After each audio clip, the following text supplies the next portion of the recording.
እውነት እኔ ቦኒ ታድረሽ ማለት ጀመርኩኝ ዛሬና ከፋኝ እንደዚህ ማለት የራሱ ስለዚህ አትምጡብኝ ለጌውም ደስ ይበለው ብዬ ነው እኔም በጊዜ ከጌታዬ ጋር መሆኔ ይሻላል እዛውም እንደውም እህቴ ወንድሜ ይጠብቁኛል እኔም ናፍቀውኛል ከቦኒ ጋር ሆነን እንጸልይላችኋለን ዘና ብላችሁ ኑሩ ይስፋጩ አበቦቼ አለች ባምቢ እግዚአብሔር ቤት በቀና በሚመስል ልብ ውስጥ ወንብድና ዋናው ስራ ነው ያንተ በስራ የመጣች ለመሰለ ነው ባምቢንም የተናገርከው ወጣ በነገራችን መንግስት አንተን ኦዲት ማድረግ ያለበት እሺቱ መለሰ በገደም ዳሚው ባምቢ ሀበሻን ለምን የቤተ ክርስቲያንን ስራ ማስታወቂያ ትሰራለች በባምቢና በእሸቱ መካከል የተነሳው ግጭት እንግዲህ ነገሩ ወደ ሌላ ነገር እየደረሰና እየተካረረ ይገኛል እሷም አደገኛ የሚባሉ ቪዲዮዎችና ስቶሪዎች እያጋራች ትገኛለች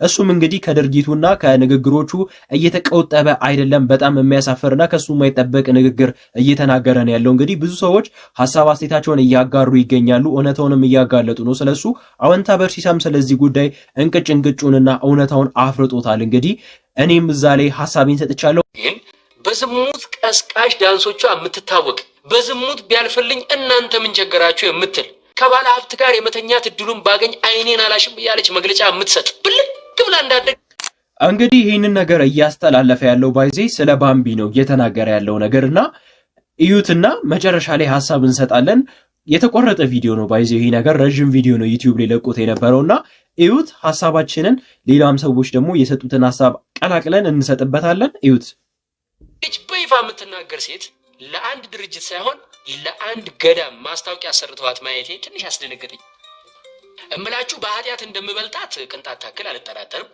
ነገር ግን በአደባባይ ኃጢአትን በመስበክ አዋርድ ያላትን ሴት የገዳም ማስታወቂያ ስትሰራ ማየት ለታዳጊ ልጆች ምንም ያክል የቆሸሸ ስብዕና ቢኖራችሁም ቤተክርስቲያን በእናንተ ትወከላለች የሚል ግንዛቤ ይፈጥራል እንግዲህ የዚህችን ልጅ ግብር ልክ አይደለም ብሎ ማውገዝ መጀመሪያ ከአባቶች ይጠበቅ ነበር ጭራሽ በብልግናሽ ከሚያደንቁሽ ተከታዮችሽ ገንዘብ ለምኝልን ብሎ መሾም በኃጢአት ያፈራችሁትም ገንዘብ ቢሆን እንግዲህ እንደሰማችሁት ነው የተናገረው ንግግር በመጀመሪያ ሳይኮ እንግዲህ የሰውን ሳይኮ ነክቶ ነው ያወራው ወሬ እሱ ጻድቅ እንደሆነና ሌላ ሰው ደግሞ እንደሚያጠፋ እሱ ብቻ አሪፍ እንደሆነ ነው እንግዲህ እየተናገረ ያለውና ከባምቢ ሀበሻም እንግዲህ የማይጠበቅና በጣም የሚደብር ልብ የሚሰብር ነገር እንግዲህ አይተናል ሰምተናል ጓደኞቿ ወዳጆቿ ዘመዶቿ ባካችሁ በቻላችሁት አቅም ከጎኗ እንድትሆኑና መጥፎ ነገር እንዳታደርጉ በጣም ከባድ ቪዲዮ ሰርታለች እስቲ እሱንም እንየው Hi guys, I think ይሄ መጨረሻ ቪዲዮ ነው የሚሆነው በዚህ አካውንት ላስት ዋርኒንግ ላይ አካውንቴ ኦልሞስት ሁሉም ቪዲዮዎች ጠፍተዋል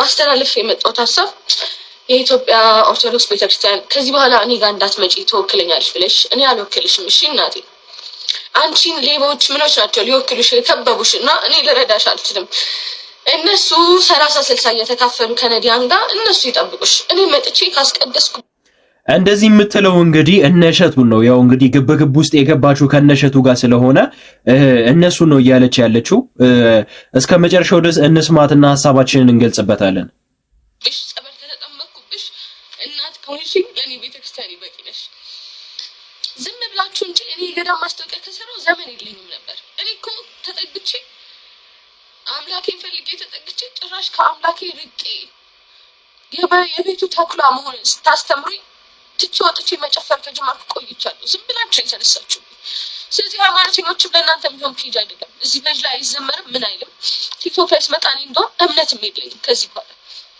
ከመጣው ነው ወደ ዩቲዩብ መሄድም ይመስለኛል ዩቲዩብ ከፍት እያሰብኩኝ ነው ምክንያቱም በቃ ደከመኝ ጋይስ አሁን ደግሞ ከሰው ጋር አይደለም ገባችሁ ፋይት እያደረኩት በመንጋ ካሉ የመቅደስ እንትኖች አጋንንቶች ጋር ነው ፋይት እያደረኩትና እነዚህ ደግሞ ይከብዱኛል እኔ አልቻልኩም እውነት እኔ ቦኒ ታድረሽ ማለት ጀመርኩኝ ዛሬና ከፋኝ እንደዚህ ማለት የራሱ ስለዚህ አትምጡብኝ እሺ እኔ ጋር መጣችሁ ምንም የምካፈላችሁ ነገር የለም በጣም ብዙ ቲክቶከሮች አሉ እስካሁን የገዳም ማስታወቂያ የሚሰሩ ከነሱ ጋር ጨርሱ እኔ አልፈልግም አልሰራም አልቾን የወጣሁት መጨፈሩ መርጫለሁ ብር ከመብላት ከገዳማውያን ከነዲያን ብር ከመብላት መጨፈሩን መርመጥመጡን ሞክሬያለሁ ከአስር ጻድቅ ጋር ከመዋል ከመቶ ኃጢአተኛ ጋር መዋል መርጫለሁ አምላኬንም እዛ ነው ያገኘሁት ስለዚህ ተመችቶኛል። አታስቡልኝ ለኔ። ከዚህ በኋላ ግን መዝሙር ስለማታዩ እኔም ስለማልሰራባችሁ አንፎሎ አድርጋችሁ ከፔጅ ወጡ። እሺ ስንት አይነት ብልግና በሚሰራበት አገር የአንድ ሴት ልጅ ህይወት ለማጥፋት ይሄን ያህል ከፍና ዝቅ አትበሉ። ያው እንግዲህ እንደሰማችሁት ነው የተናገረችው ንግግር በጣም የሚያሳዝንና የሚያስፈራ ነገር ነው። እንግዲህ እቺ ልጅ የሁላ ሰው መጥቶ እንግዲህ እንደዚህ ሲላት መጥረቢያ የበዛበት ዛፍ እንግዲህ እንደሚወድቅ ንፋስ ራሱ እንደሚጠለው ባይገፋ ራሱ እንግዲህ ታውቃላችሁ ብዬ አስባለሁ። ሁሉም ሰው የትኛውም ሰው ኃጢአት ይሰራል፣ የትኛውም ሰው ያጠፋል፣ ይሳሳታልና ይሄ ነገር እቺ ልጅ ብታጠፋም ብትሳሳትም እንግዲህ ጠርቶ መክሮ መገሰጽ ነው እንጂ እንደዚህ አድርጊ፣ እንደዚህ ፍጠሪ፣ እንደዚህ ጥበሽ፣ እንደዚህ ቀቂ ማለት ጥሩ ነው ብዬ አላስብም። አይኔን አላሽ ብያለች መግለጫ የምትሰጥ ብልግ ብላ እንዳደገች በይፋ የምትናገር ሴት ለአንድ ድርጅት ሳይሆን ለአንድ ገዳም ማስታወቂያ ሰርተዋት ማየት ትንሽ ያስደነግጣል። እውነት ነው ያስደነግጣል። ምክንያቱም በሃይማኖት ሽፋን ውንብድና ስራ ስላደረግከው የሙሉ ጊዜ ስራ አድርገዋል። ገዳም አትፍረድ ይፈረድብሃል የሚባለው መቼም እንደዚህ ነው። እንግዲህ የሸቱም እውነታ እንግዲህ ሊወጣ ነው። ይሁት ያሰራ በሚል ለሃይማኖት በቀና ለእግዚአብሔር ቤት በቀና በሚመስል ልብ ውስጥ ውንብድና ዋናው ስራ ነው ያንተ። በስራ የመጣች ስለመሰለ ነው ባምቢንም የተናገርከው ወጣ። በነገራችን ላይ መንግስት አንተን ኦዲት ማድረግ ያለበት የገቢህ ምንጭ ገንዘብ ትራንዛክሽንን መመልከት አለበት መንግስት። ምክንያቱም በገዳም ውስጥ የሚዘረፍ ገንዘብ ቀላል የማይባል ገንዘብ ነው እየተዘረፈ ያለው። ደርሰክ በጣም የገረምከኝ ድድብና ጥጉ ጻድቅ የተጫወት ጤነኞች መድኃኒት አያሻቸውም እኮ በሽተኞች ናቸው መድኃኒት የሚያሻቸው። የልጅቷ የራሷ ስህተት ሊኖራት ይችላል። ከእግዚአብሔር ቤት ወዴት ሰካራም፣ ዝሙተኛ፣ ጠጭም፣ ቃሚም ሁሉንም ከሆነች ሰው ከእግዚአብሔር ቤት ከአንተ ወዴት እንሄዳለን እኮ ነው ያለው ጴጥሮስ። አንተ እኮ የህይወት ቃል አለ ጌታዊ፣ ከአንተ ወዴት ይኬዳል? ሰው ካበደም ካመመውም ችግር ውስጥ ካለ ወዴት ሄድ? ምን ነው ደርሶ በጣም አዛኛል። ደረቅ ሌባ ነህ፣ ጠማማ፣ የእውቀትም ሰው አይደለም። ሲጀምር የጨበጧ ተዋጊ ነህ። በአስቸኳይ ወጥተህ ይቅርታ ጠይቅ። አንፋታህም። በነገራችን ላይ በዚህ ጉዳይ መንግስት አንተን ይዞ ነው ሊጠይቅ የሚገባው። የገንዘብ የምትሰራውን ውንብድና ይዞ ሊጠይቅ ይገባል። አንተ ውስጥ በገዳም ስም የምትነግደው ንግድ ከባድ ነው። ያቺ ሴት ያንን ውድ ሽቶ በእግሩ ላይ በክርስቶስ እግር ላይ ስታፈስ ይሁዳ ይሄ እኮ ተሸጦ ለብዙ ሰዎች እኮ ይሆን ነበር አለ። ምክንያቱም ሌባ ስለነበር በጣም ያዘነ መስሎ ነው የተናገረው። ያንተ ደግሞ ደረቅ ሌባ ነው። ይኸው በግልጽ ነገር ያለ ምንም ስለማታመጣ ነገርክ። ጭራሽ አሁን ከኔ ውጭ ማንም ገዳም ውስጥ ገብቶ መስራት የለበትም። አንተን ነው ኦዲት ማድረግ ያለበት መንግስት። ከባድ ዝርፊያ ሰርተሃል። በጣም ነው የሚያሳፍረው። እንግዲህ እሱም እንግዲህ ሰውን ሲኮንን ማለት ነው ራሱን አሪፍ አድርጎ አወንታ በርሲሳም እንግዲህ እናንተ ማጠብቁት ነገር የሚገርም ንግግር እንግዲህ ተናግሯል። ሐሳባችሁን እስቲ እሱንም ላይ አጋሩበት።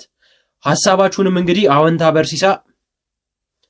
አወንታ በርሲሳም እንግዲህ እንደዚህ አወንታ በርሲሳም እንግዲህ ሐሳቡን የሚገርም ሐሳብ አወንታ በርሲሳም እንግዲህ እውነታውን አጋልጦታል። የማትጠብቁትና የማታስቡትን ነገር ተናግሯል።